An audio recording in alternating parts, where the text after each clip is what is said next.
Welcome to another episode of the Animal Liberation Hour, where we seek insight from animal rights and liberation activists around the world so that we can think, reflect, learn, and be inspired. I'm Trey Morrow, and for this episode, I sat down with former undercover investigator and author of Not As Nature Intended, Rich Hardy. He talked about what it was like being undercover. He talks about his new project, Lazy Meadow Farm, and I can't wait for you to take it all in. I heard about Rich a while back and read his book, Not As Nature Intended. It's such a heartbreaking yet inspirational must-read book. So if you haven't read Not As Nature Intended, please pick that up. If you haven't read it yet, but you want to listen to this podcast, we don't ruin anything that's in the book, so feel free to go ahead and listen and read afterwards if that's what you prefer to do. Before we get into the episode, I want to remind you that the Animal Liberation Hour is a project of Animal Activism Mentorship. AAM is a free multinational program that helps aspiring animal rights activists as well as those who are already activists but want to take their activism to the next level. From one-on-one mentorship to free workshops and trainings to this podcast, AAM seeks to empower humans to fight for animals so that the world will have more activists and we can achieve liberation sooner. For more information, visit animalactivismmentorship.com and follow AAM on Facebook, Instagram, and YouTube at Animal Activism Mentorship. You can also join the conversation on Clubhouse by following the AAM Club. You can keep up with the Animal Liberation Hour on AAM's social media as well. Animal Activism Mentorship is fueled by Farm Animal Rights Movement. Well, without further delay, Rich Hardy.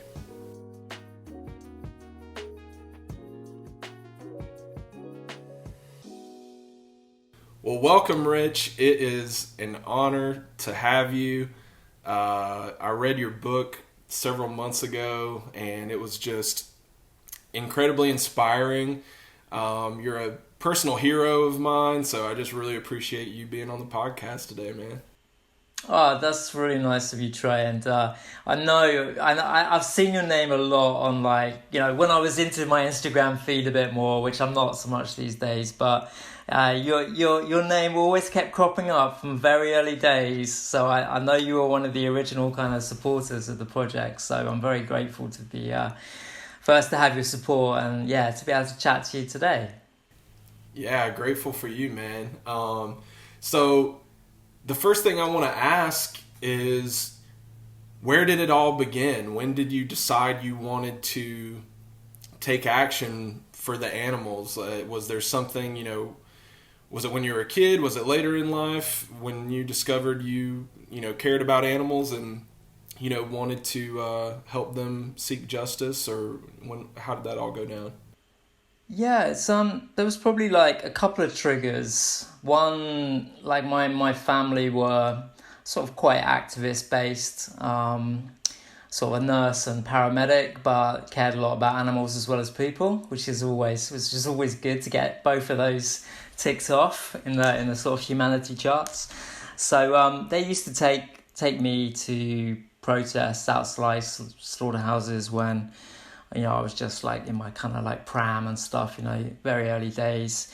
And as I grew up, into my late sort of 8s, 9s, 10s, I was surrounded by, animals that they'd managed to provide a home for and rescued, but not really sort of looked at it beyond just, okay, these are animals that we have, I enjoy their company, but, I wasn't really connecting the dots at that stage.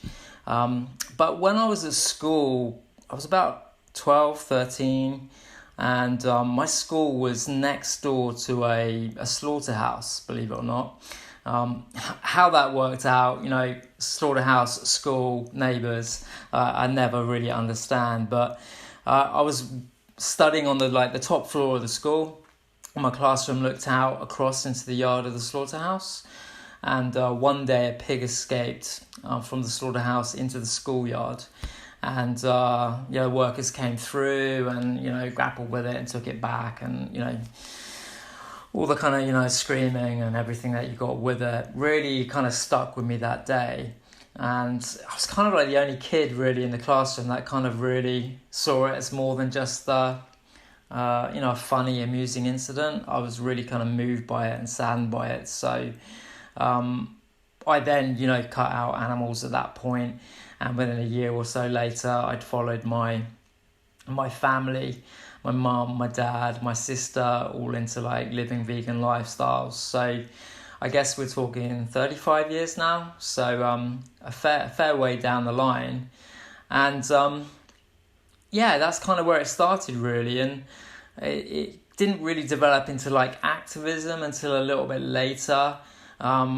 Probably from 15 through to 18, I was actually destined to like start a career as a professional soccer player here in the UK, which I know is not a big thing really in the US, but it's a big thing here. And I wasn't actually in a big club. I was in a fairly sort of average club, but a professional club nonetheless. And I saw my future, initially as going into sport and athletics. But I was the only vegan in the squad, a squad of like 20, 25, a couple of coaches, all the rest of it.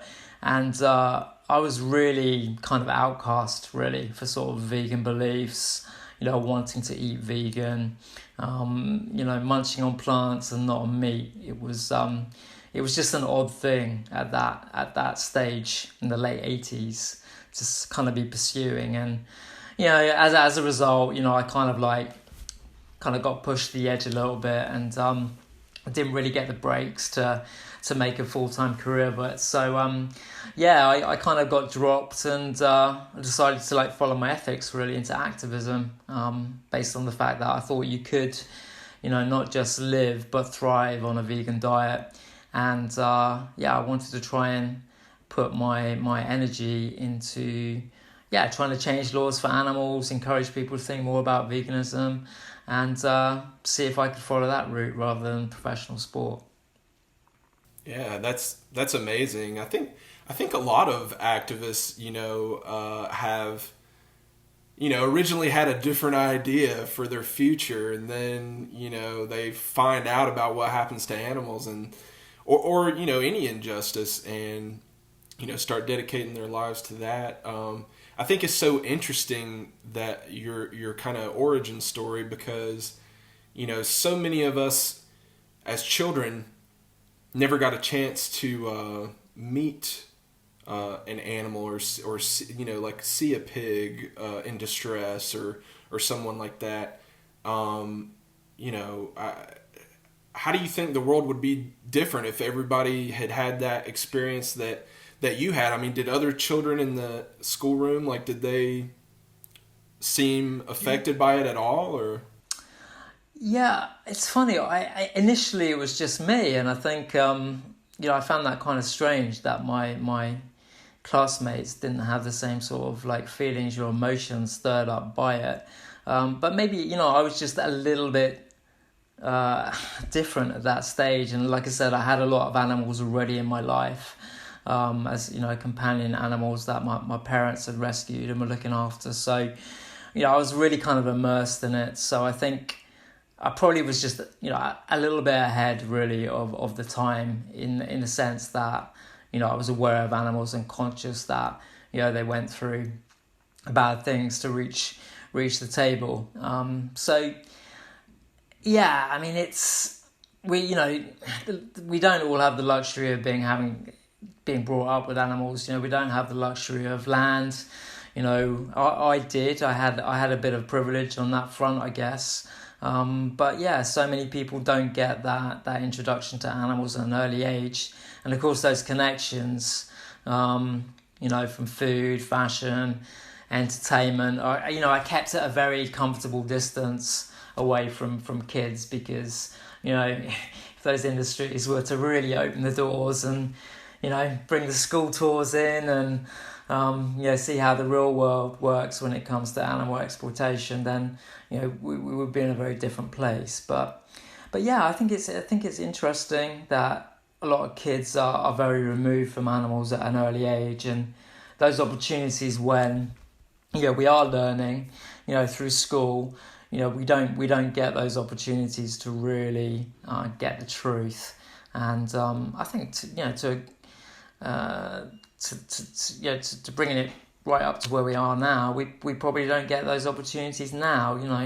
We're learning about animals from different ways, and like from activism, seeing people on the street doing actions, looking at exposés in the press. But, we're not getting those personal invites onto factory farms because a factory farm wouldn't want a group of school kids to come inside and see how things are done. So, I think I'm just... I was lucky to be brought up with animals at an early age and make the connection straight away.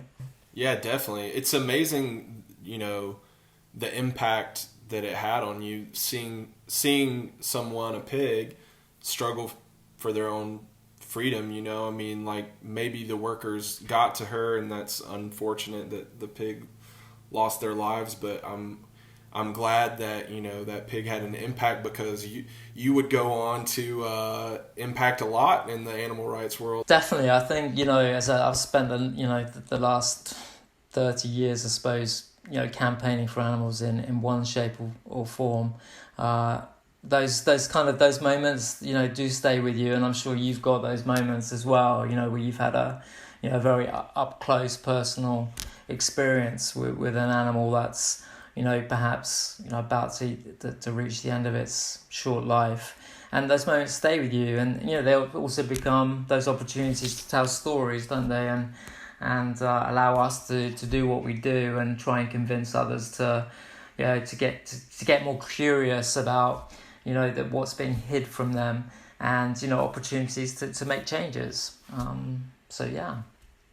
It's about amplifying the voices of the animals, and that's what you've done in your activism. So my next question is, how did you go from that to deciding that you wanted to work undercover for animals, and did you have any reservations about that? I mean, like, were you scared? Like, oh, absolutely. I was scared on every assignment. I mean, I was like a nervous horsey at times, I was fully aware of what I was doing, and the potential risks of doing what I was doing.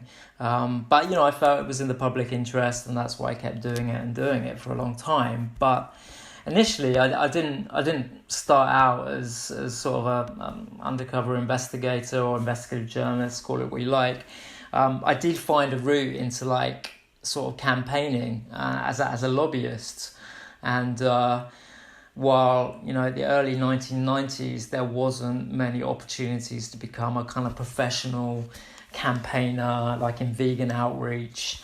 Vegan organisations were few and far between. But there were other organisations working for animals, if not like from just a vegan perspective. So I found an opportunity to work within the animal movement, trying to end factory farming here in the UK, and then to Europe a little bit more as well. And I became a lobbyist, trying to meet politicians, trying to convince them to change laws, find evidence that I could give them and show them. But in the 1990s, all I really had available to me was, reams and reams of paper from scientists. And, you turn up at a politician's office with a stack of paperwork, and you're going to really struggle to sort of get them to see, why they should be changing something. And what they were telling me at the time was, show me the evidence, show me something real, tangible, something I can look at, see. And they were basically saying to me, get me images, put them in front of me. And I kind of left those meetings thinking, wow, there's a real absence of this type of material in the early 90s. And it was that point I kind of U-turned and went from lobbyist to investigator, and started working with a small bunch of people here in the UK that were also kind of experimenting with cameras and trying to find ways into factory farms and to labs and to research centres, and that was kind of the start of it, really. And I didn't expect it to turn into 20 years, but it did. Yeah, so it wasn't necessarily something that you set out to do. You were previously doing something else, and you found a roadblock, and you saw an area where something was needed that, frankly, not a lot of people have the courage or the ability to do, and you fulfilled that role for 2 decades. Yeah, I think when you start anything, you're a little bit naive and a little bit more gung-ho. And, I was young, and I didn't really have, much in the way of like family or anything to worry about. So, and I didn't feel like there was much to be worried about, to be honest, because, in the 90s, it wasn't that difficult or challenging to like gather evidence and document.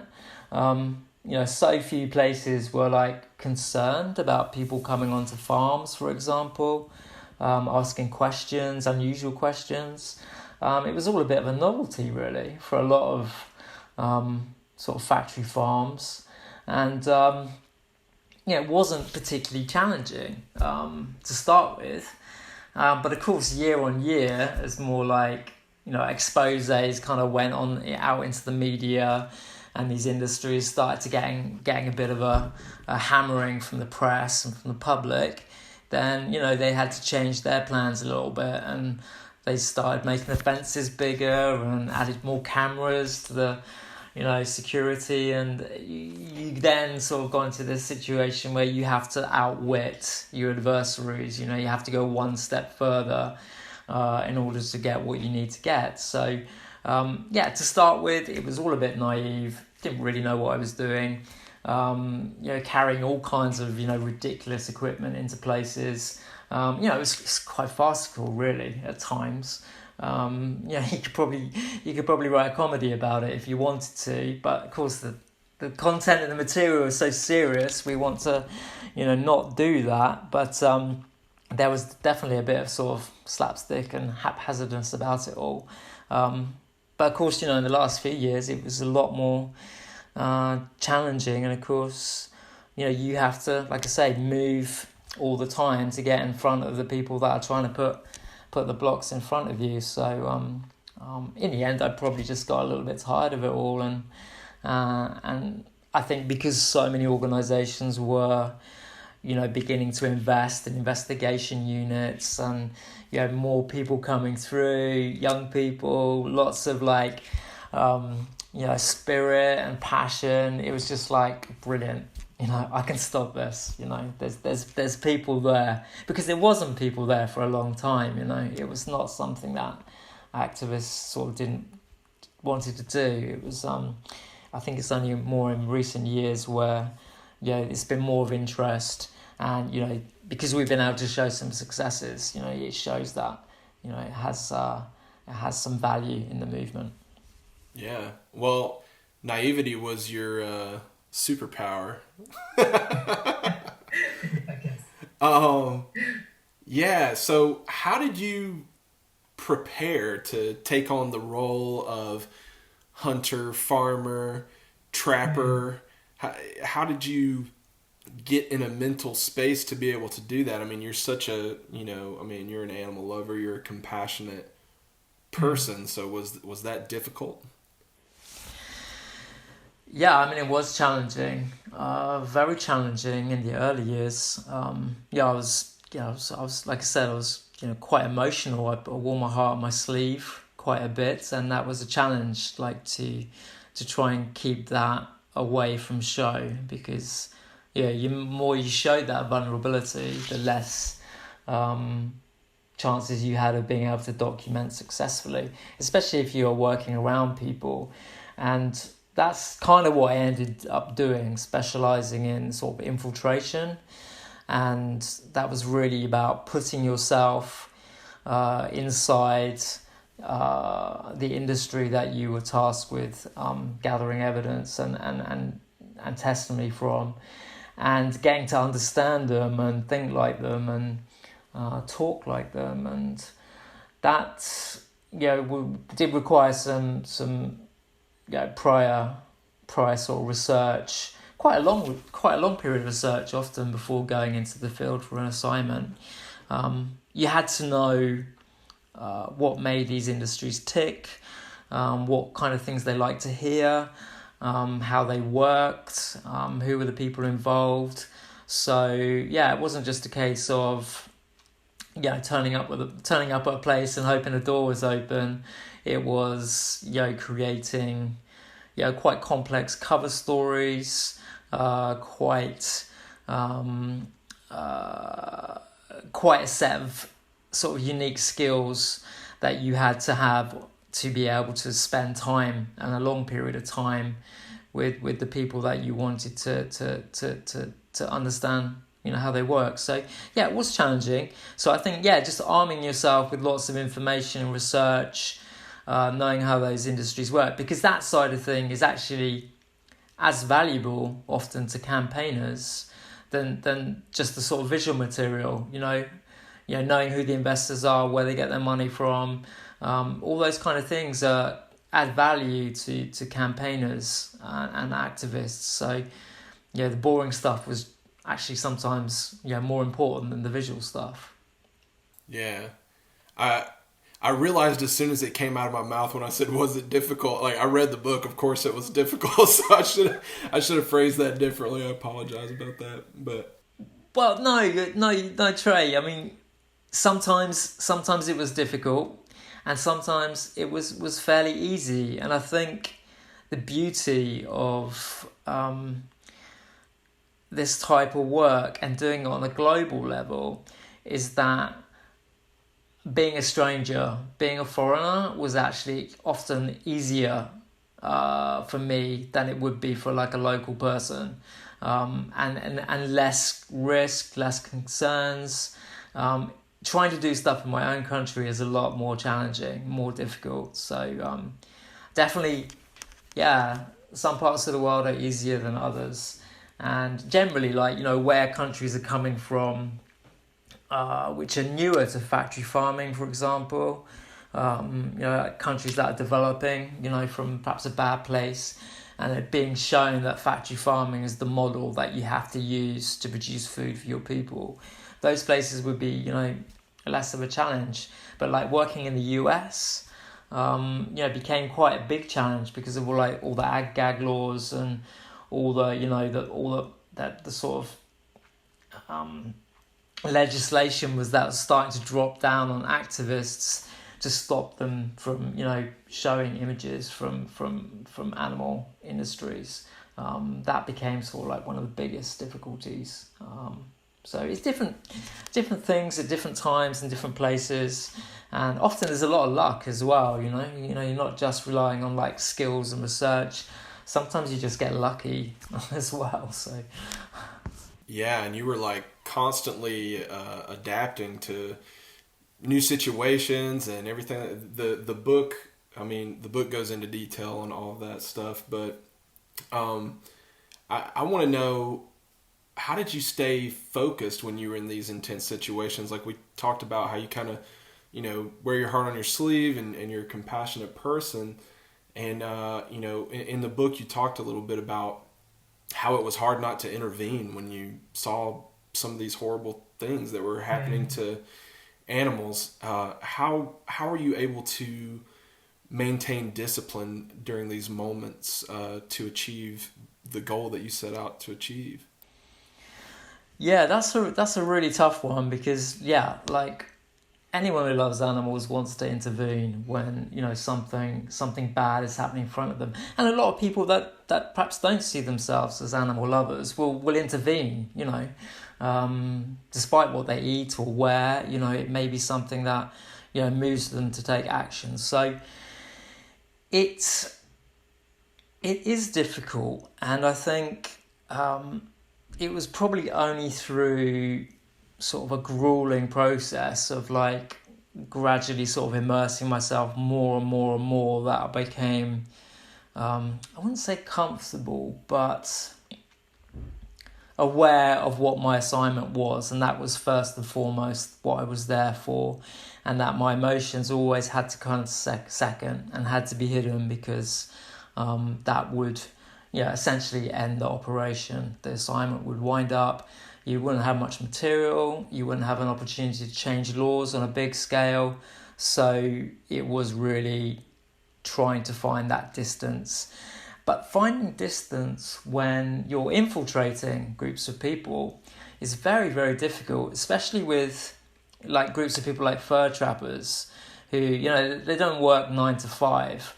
If I was working in a factory farm or a slaughterhouse, for example, okay, that's the wrong hours for those places. They start a lot earlier and finish earlier, but you would be there for a certain period of time, and then you would be able to escape. And you would have, 12 hours escape before going back. But when you were living alongside these people, it was very difficult to get time away. It was always having to kind of play a character, keep that front going the whole time. And that's really exhausting. That's really, really exhausting. And that's kind of when slip-ups can happen, especially if you're in character. So yeah, there's lots of challenges about doing these assignments, and I think, maybe with your work, you're involved with TV and production, and cameras are kind of all sometimes like that kind of, barrier between reality and you, and I don't want to say it acts like a shield. That's kind of the wrong word, but it does give you something to hide behind. You're hiding already, but you've got this sort of extra thing to hide behind, and it kind of feels like it takes you away from what's happening in front of you, even though it is so close. Bit strange to kind of for perhaps people to understand that, not being there in the moment, but I think actually it does allow you to have a little bit of distance and allow you to keep kind of composed. Yeah, I know what you mean. It's kind of like, if you're bearing witness at a vigil or something like that, something a lot of activists have done, if you've got that camera between you and the animal, it does create like a mental barrier as well as somewhat of a physical barrier, because you're looking through a screen. It's different, and it's kind of funny because sometimes as activists I feel like we almost have to create some of these mental gymnastics, the same ones that we did when we were carnists, right? The ones that say like, oh, this animal, you just put them out of mind. You almost have to do that as an activist too, because if you don't create some kind of barrier, even just living as a vegan, like walking into the grocery store, if you're just fully aware of everything at all times, I mean, that can be tough. Like every time somebody walks into the grocery store, if they feel like you feel like you're walking into a morgue, you just see all the animal abuse around you, and that's just like a normal everyday occurrence. So, for somebody like you who's done all this undercover work, I imagine you probably even have to go to greater lengths to kind of, just make it to where you can function. Function, I mean? Function as a human being, yeah. I would say that for any type of activism, I think it is really important to try and keep some perspective about it.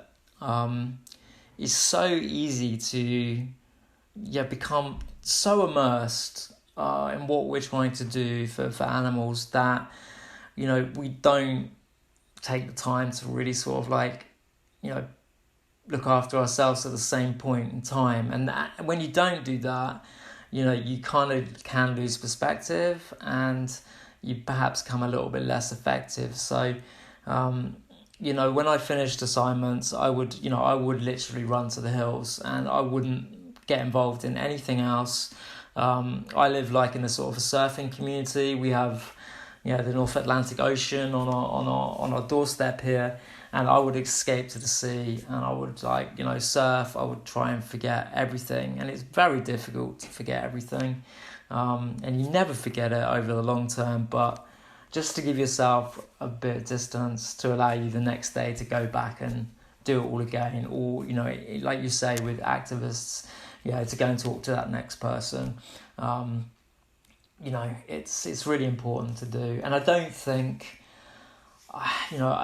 it's sad to say, but unfortunately, I probably, my campaigning and activism has probably come a little bit too late for that, because it is something that the movement is investing more time in, like the sort of pastoral care of looking after ourselves, and trying to avoid burnout, and there's opportunities for people to to talk to others, if you need to.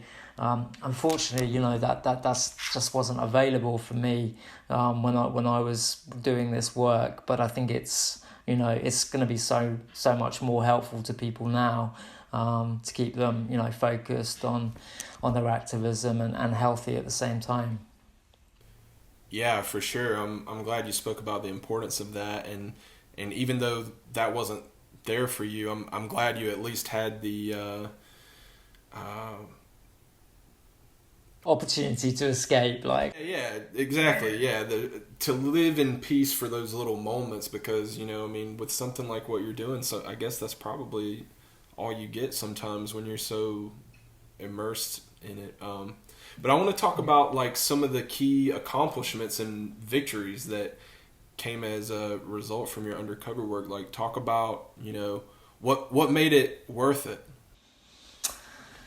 Yeah, that's well, I mean, first off, I should say, that there's all kinds of campaigners in the world working for animals, and I think, what I was doing from the sort of investigative perspective, is complemented by, the likes of yourself, producing a video on the back of the imagery, trying to package it, getting out to the public. The same to be said with the campaigning and the lobbyists who then go and take it and try and change laws with it. And then, all the people, doing all the little jobs, talking to the public, it's just one part, I think, of a really colourful and exciting movement we have right now. There's so many skills, telling so many stories in so many different ways that, it really is a joint effort, I think, moving things on. Looking just, I guess, from the investigation perspective, I think some of the projects that I've worked on has been helpful in terms of, putting companies in the dock, being put in front of courts and facing, prosecutions and in some case imprisonment as a result of some of the investigative work I've been involved with. That's good, because that shows others that if you do something bad, you're going to get justice for it. Secondly, I think a lot of my work has really been focused on trying to show law breaking and cruelty at industry level. So it's not been sort of so much focused at trying to get individual prosecutions. So like I said, that has happened. It's been very much trying to get evidence of broiler chicken farming, rabbit farming, fur trapping. And when I say getting evidence, I mean getting immersed in lots of groups, going to lots of farms, going to lots of slaughterhouses, and really building up a big case that's so weighty and it's so difficult then for law makers and decision makers to say, well, you've only just found one bad apple. No. There's 20 factory farms here, all failing this and this and this and this. These problems are systemic, they're inherent, they're not just like a case of one bad apple, they're routine. Cruelty is routine. So some of the work that I've been involved in has helped move things on for better protection for animals in Europe, changes of legislation, and that affects not just like the UK, that affects 25 other countries, in Europe, or 30 countries possibly. So there's been that. And then I think there's just been, and it's something you can't calculate, but, I think there's just been people that have been just made aware, what's going on, and, taken action to do something different, and, one thing about the book that I've been really pleased about is, people have contacted me and said it's helped them, move on to a vegan lifestyle from a vegetarian lifestyle, or jumping from meat eating straight to veganism. So it's kind of, it's helped on various levels, but it's a collective effort. I was not working alone. I was working with many people, and I think if our movement continues to work like that, and learn from others, work with others, learn from other movements, that intersect with animal rights, then, we're going to be, such a force that we will succeed, and that gap of things changing is coming down year on year. The improvements. So yeah. I've been reading about other movements lately, and it's so mind blowing. How much of it is so similar.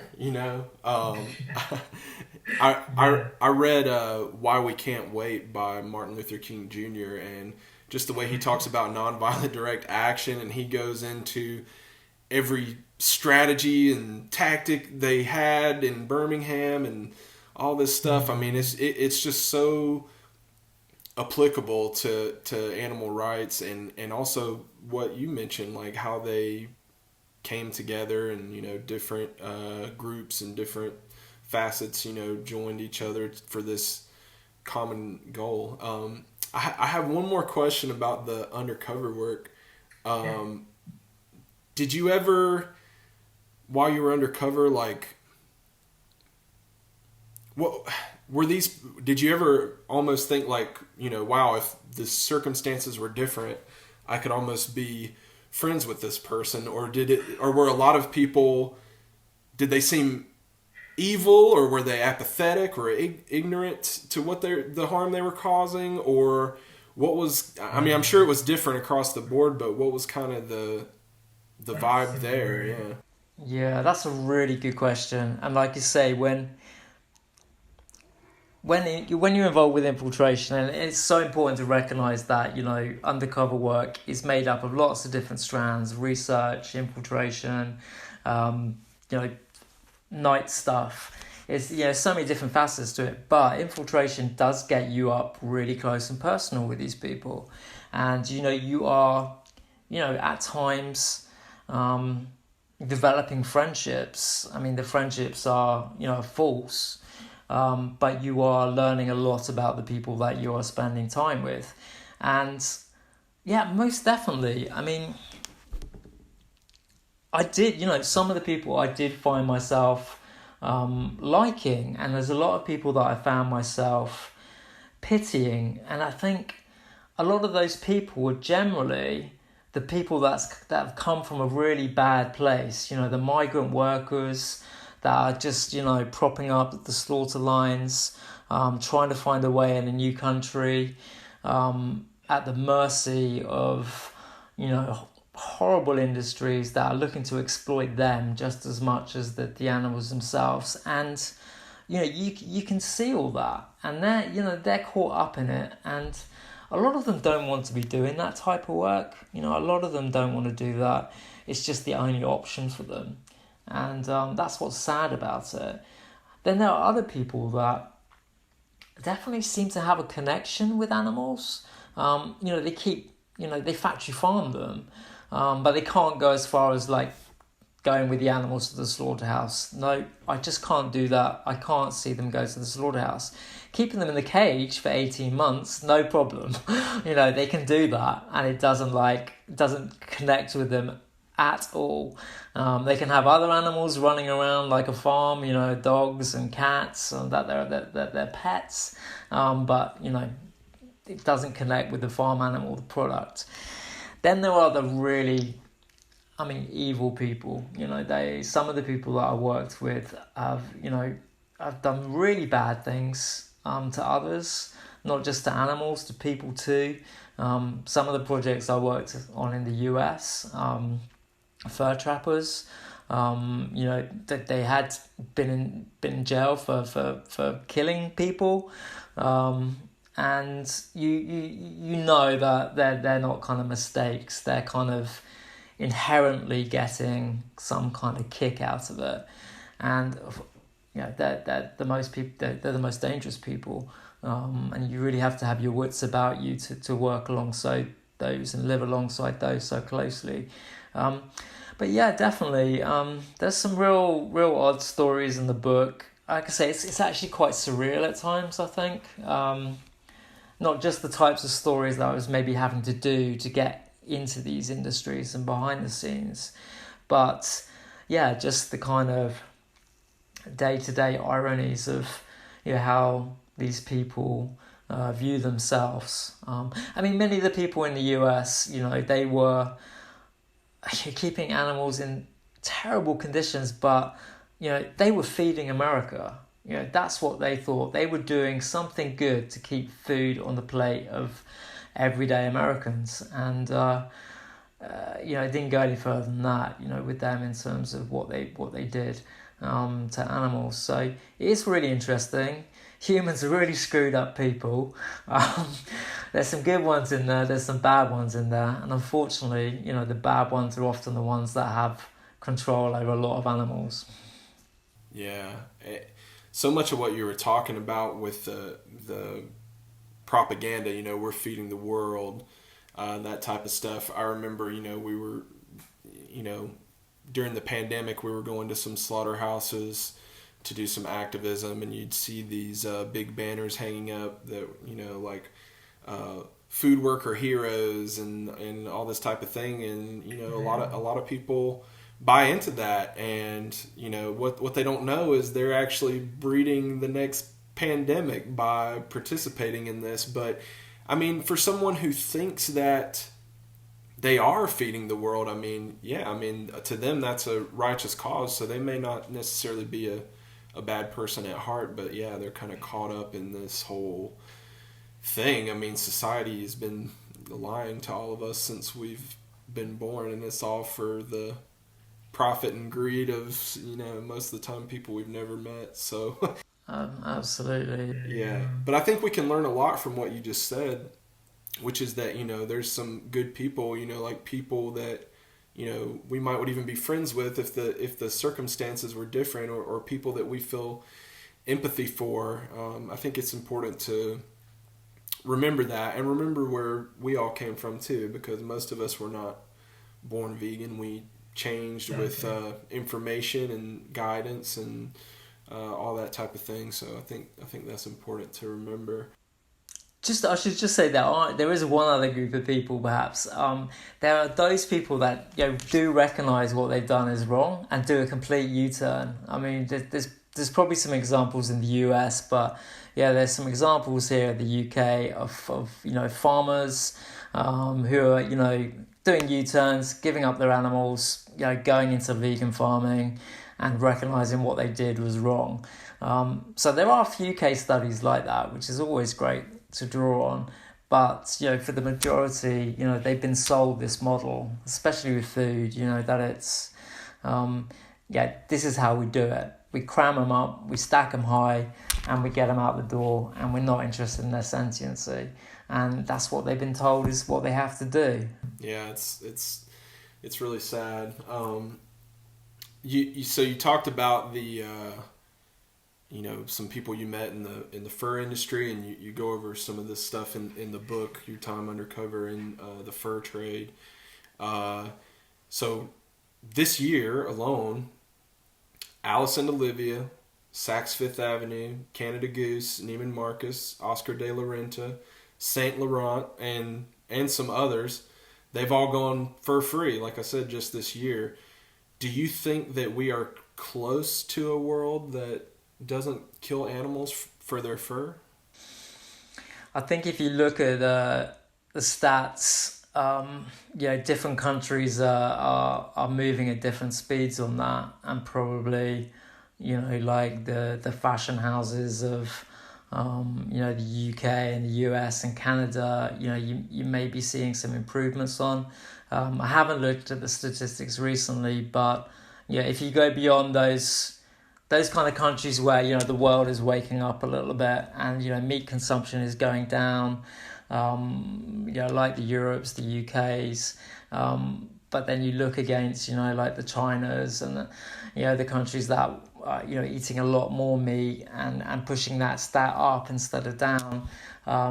We're moving at different speeds. There's different tiers, and unfortunately, we've a lot of these countries that come from places where they actually didn't do a great deal of harm to animals. They didn't have factory farms. They didn't have fur industries. It's only as they've become a little bit more wealthier that they've wanted to have those, because they've seen it as something that is a status symbol and something that they should be desiring as they move through life and become a bit wealthier.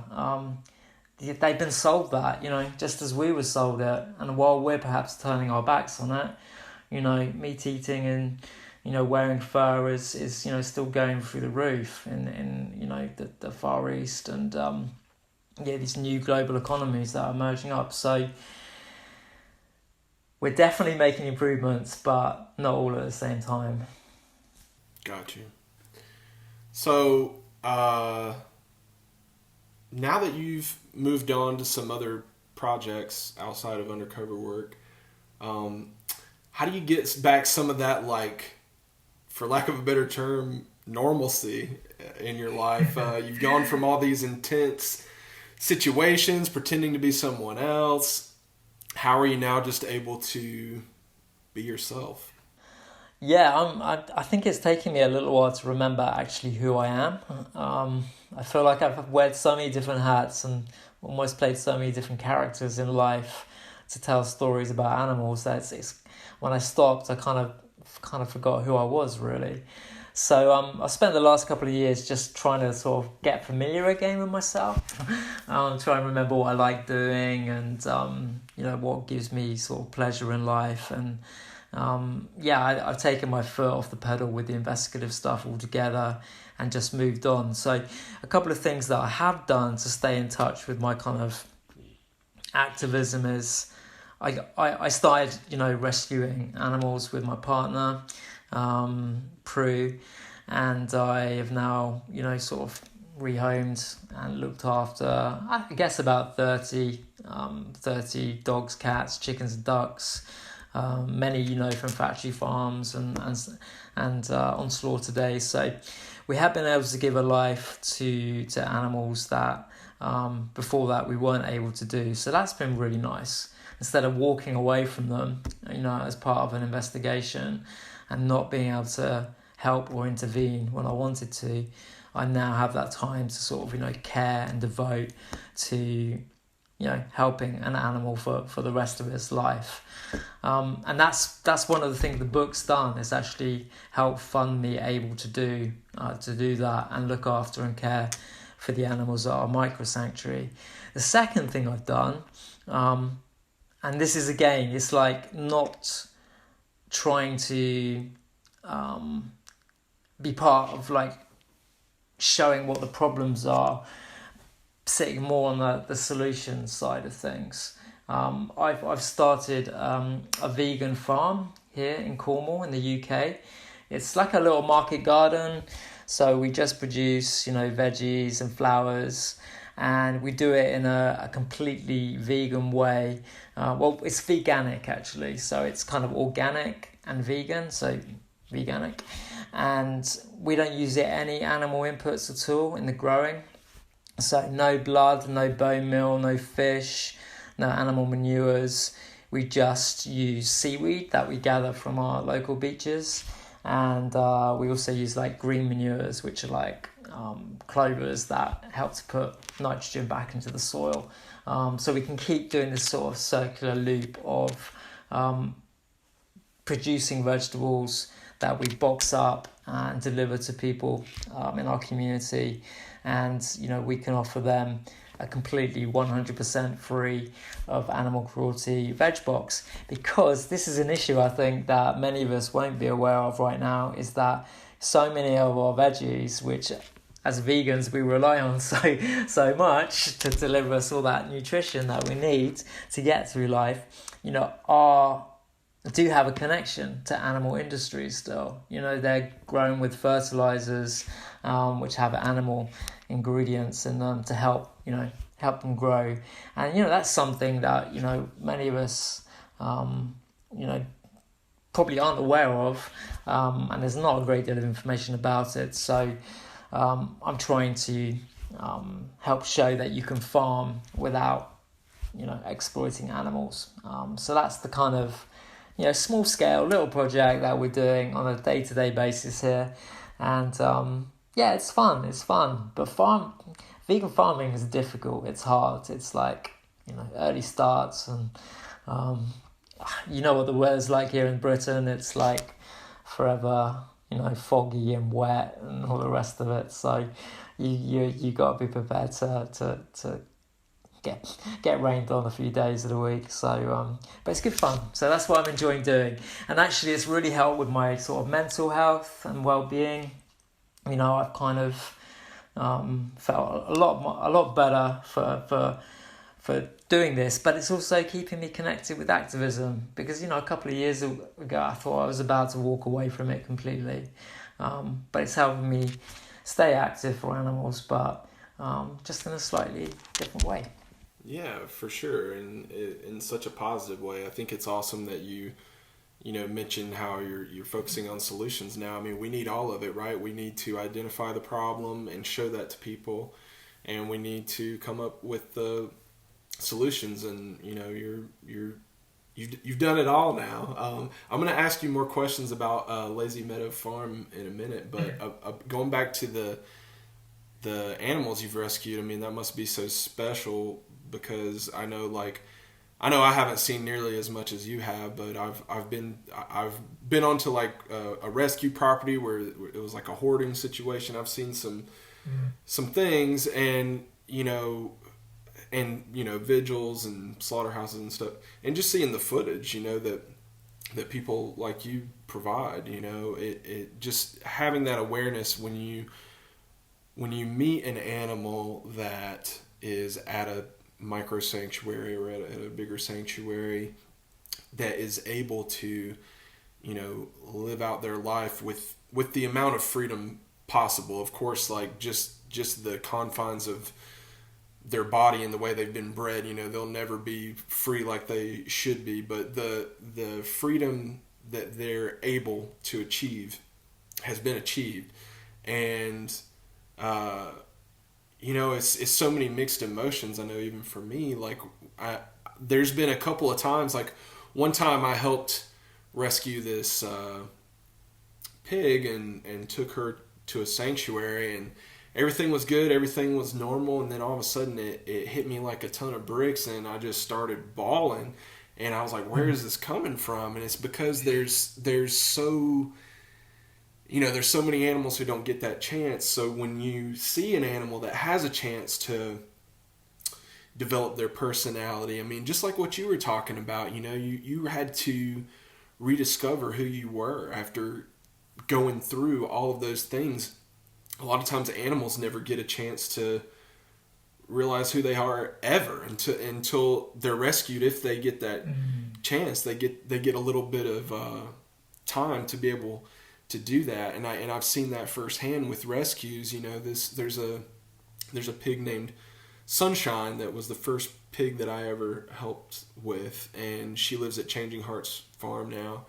And you know, when we were trying to get her, to go back to something else you were saying, you know, creating that divide that you were talking about, you know, I had to throw that up because there were, you know, ducks in cages trying to swim in their own water bowls, and feral cats everywhere, and dogs in cages, and pigs and chickens and rabbits, and it, like everything in me just wanted to, bust out crying, let all the animals out, condemn this person whose property we were on, and let her know what I thought about all this.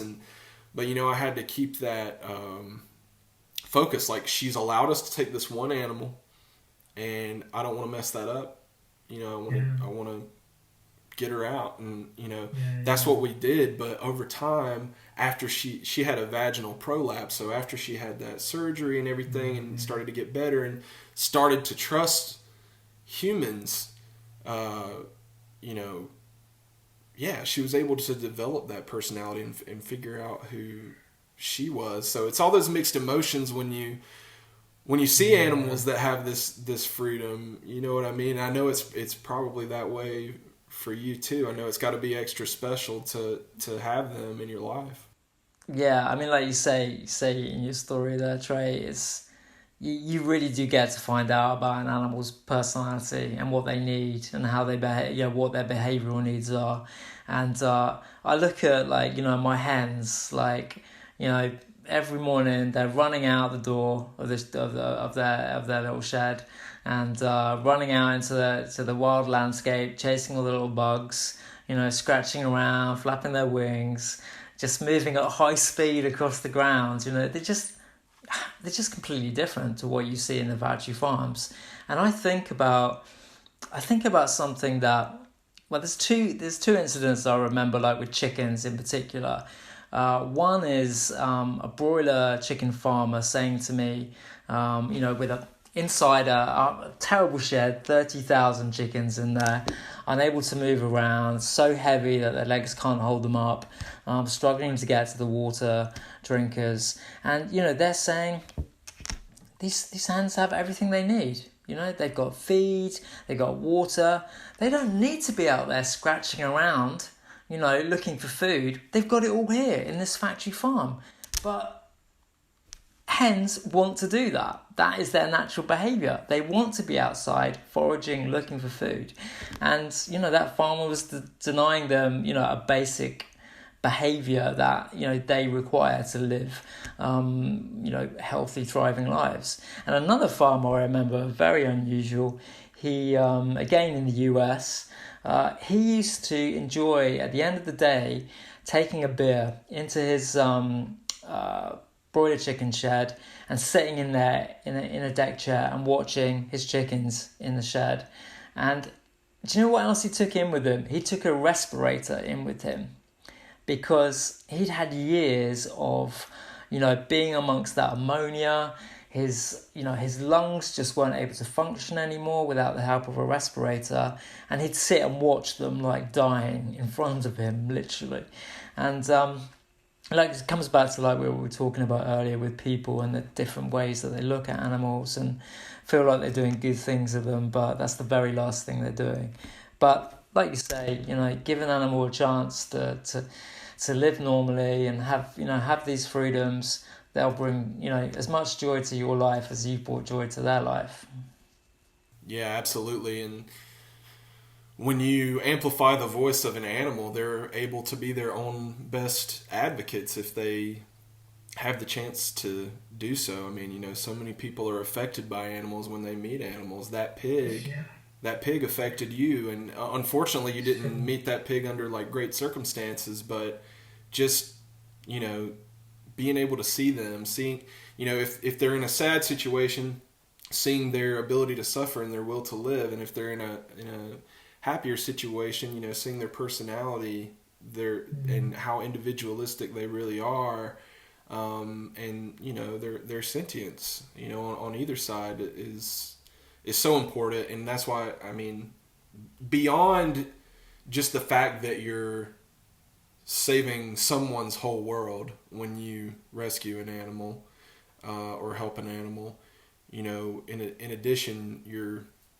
giving them the chance to be their own advocate. And I think that's incredibly important work. Yeah, that's a nice way of putting it. Give them a chance to be their own advocate. I like that. I think that's nice. Well, yeah, tell us about Lazy Meadow Farm and vegan agriculture and no dig. I want to know about all that. Yeah, so yeah, we spoke briefly about it earlier, but yeah, so vegan farming, wow, that is a niche. I'll tell you, that really is a niche. But we need some people trying it.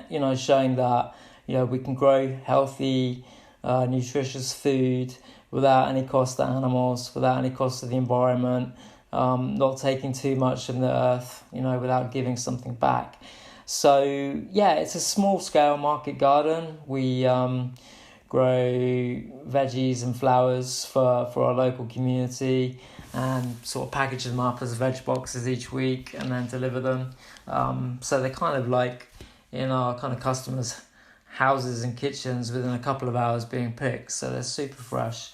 But yeah, we don't use any animal ingredients at all. No manures, no bone meal, no blood, no fish, which incidentally ingredients are byproducts, I guess, of the factory farming and slaughter industries that are used in a lot of vegetable growing and horticulture. So we're trying to cut out animal cruelty with the vegan veggies that we're growing. So it's interesting. We don't do any tilling. I think you call it tilling in the US. We don't do any tilling of the ground.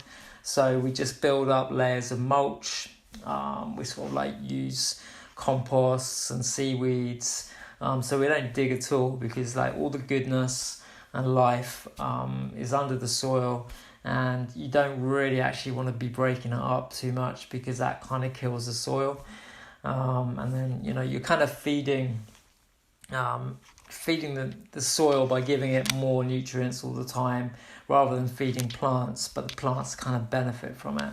So there's going to come a time that we're not going to have any oil. We're getting to that point where oil production is running out, but farming is so reliant on it. Pesticides, chemicals are all coming from oil. We have to find ways of growing without using oil. So we don't use any machinery. We just use hand tools, and it's doable. You could be providing 30 to 50 families with food every week. And no food miles. Just a few miles between your customers perhaps, but they're not being shipped overseas, going on airplanes, causing emissions. So we've got to look at more examples of doing this because our current model of producing food is completely broken. It harms animals, it harms the environment, it causes emissions, it's changing our climate. We just we've got to go back to the drawing board, really. Yeah, for sure. And a lot of times when vegans are talking to people who are pre-vegans, as I like to say, hopefully with the optimism that everybody's going to go vegan. So when vegans are talking to pre-vegans, a lot of times it'll be said like, well, you think you're such a high and mighty vegan, your crops have animal manure and pesticides and herbicides and all of these things, which as we know, the definition of veganism is not harming animals as far as practicable and possible, or using animals. And you're creating this, or being a part of this movement where like we can totally get rid of all of that and not have to worry about it and have some truly veganic food as pure as possible. I just think it's so great. What does the world have to do to move more toward that type of a system? Like, is it a world where governments stop giving subsidies to animal agriculture and start funding farmers that are like yourself, or does that come into play? And what else has to happen to get there, do you think? Yeah, I mean, I think the vegan farmers are a long way behind probably what we need to be seeing on a bigger level. But I guess, at the moment, like, the scientists are saying, follow the science, climate's changing, and if you want to try and do something about it, stop eating meat and dairy. They cause a great deal of emissions. So if you care about the planet, go vegan. And that's going to help animals. And that's probably going to help things move on the big stage. Also, there's lots of technology, it's really playing a part right now in the plant-based sector. Lots of innovation. That's, all really exciting. Producing, fake meats and cheeses that, are not just sort of like tasting like what people know as a cheese or a dairy milk, but also, beginning to meet them like on price and convenience. They need that taste, price, convenience on those products before it rules the past out, and that we can go kind of more towards this big plant-based revolution. So that's all happening, but I think those kind of products often come at a bit of a cost as well, in the environment and health. Sometimes they're not full of all the nutrition that we need. So we do really have to get back in touch with like wholesome eating, if we can, more fruits, veggies, grains, pulses. These are good things that are good for us, but they're also good for our planet as well. So, more vegan farmers, cropping up, doing small scale agriculture is going to be essential, I think, in future. And a redirection of subsidies towards, farmers doing that, rather than doing what we know that they do right now, because it just doesn't make sense, subsidizing, systems that are creating unhealthy food, killing animals in awful ways, and just wrecking the planet at the same time. Why are we subsidizing that model? It just seems ridiculous. Yeah, it's sad because the whole point of taxes is that it's supposed to, in theory, benefit us all, benefit society. But right now our money's being taken from us, and there's not much we can do about it to do things that we're against and that are ruining the world for all of us, for animals, for humans. Yeah, I mean, some of the last investigations I were involved with were quite financial heavy investigations, and they were focused on how a lot of our taxes, a contribution that you're making and I'm making every year, it might only be like $30 to $50 of our taxes, but they're going to into international banks, who are then giving loans to companies to set up factory farms in Turkmenistan or Kurdistan, all these countries that perhaps we're not even familiar with as kind of existing as countries in their own right, but are being told to get into factory farming. And it's just so broken, and the financial side that goes with it is meat equals mafia. It always has to me. I've seen a lot of criminal connections to the way that we produce food, and that obviously goes into legal representatives as well. It's a very corrupt system. So there's a lot to repair, but we are getting those examples, what the future can look like, and we have to hold on to those and show that they're kind of workable and tangible and good, and make those financial mechanisms available. I can't access subsidies. I can't access any help to produce organic vegan vegetables on the farm that I'm doing on a small scale. It's all going into big farms, big landowners. It's just crazy. Makes no sense and doesn't benefit us. And we all know that, like, especially with the dairy industry, they're just pouring out milk and getting paid for it. It's insane. We won't dive into that too far because there's so much to say. So I want to ask you, for anyone who's inspired by your story, which I think anybody who listens to it will be, and if they want to get active for animals, whether it be undercover investigations, or if they don't feel like they're built for that, or they feel like they want to go in a different direction.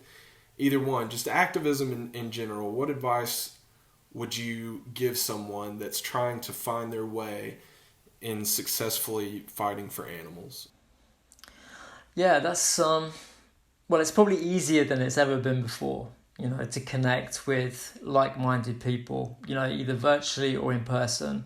Local activist groups were really few and far between when I was a youngster, and that isn't the case anymore. You can find a local group or a bunch of people to connect to quite easily nowadays. I would say for any type of activism, really be sort of true to yourself and really get to sort of follow activism in a way that you think suits you. Not everyone would make great undercover investigators, and I wouldn't really recommend it to anyone. But there are skills that we all have. It could be letter writing. It could be helping out a local sanctuary for a few hours. It could be doing the Cubal Truths. Going to a slaughterhouse vigil. Do what you feel comfortable with, and it doesn't mean you have to stand up and say a lot. You can be a quiet activist. You can put that pen to paper, get creative. Make cool banners and slogans, and help others who perhaps are a bit more comfortable in front of a camera or behind a megaphone to do the bit. So do what you're good at and comfortable doing, but definitely try and connect with others, because it's always works better when you can work with others and learn from others as well. It's a bit of a hard slog when you try to just do it on your own. Yeah. Anything else you want to add, man, before we wrap it up? No, just it's just been really lovely talking to you, Trey. Like I said, I always remember your support you gave me for Not As Nature Intended from the early days, and I'm really grateful for that. There's a few people like you that are actually quite memorable to me with this project. They're just out there in, not in the big cities, but they're just out there in the rural roots, just doing little inspiring things. And now I'm a bit more connected again to what you're doing and how your activism has sort of taken off.